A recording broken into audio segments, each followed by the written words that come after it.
আল্লাহর কাছে এত করে চাইলাম, আল্লাহ আমাকে দিল না। কিন্তু একবারও নিজেকে প্রশ্ন বলি নাই, করি নাই যে কতবার হাইয়া আলাস সালাহ বলে আল্লাহ তো আমাকে ডেকেছেন, আমি আল্লাহর ডাকে সাড়াও দিই নাই। জীবনের 1000 বার চলে গিয়েছে হাইয়া আলাস সালাহ শুনেছি, কিন্তু সাড়া দিতে পারি নাই। কতবার আল্লাহ পাক বলেছে বান্দা আমাকে ডাক, আমি তো ডাকিনি। বান্দা এটা কর, আমি তো করিনি। বান্দা এইভাবে চল, আমি তো চলিনি।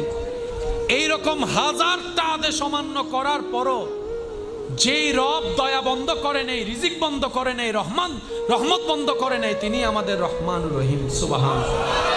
তো মুমিন বান্দারা আফসোস করে না, আপত্তি করে না, ওনারা অপেক্ষা করে রবের হুকুমের।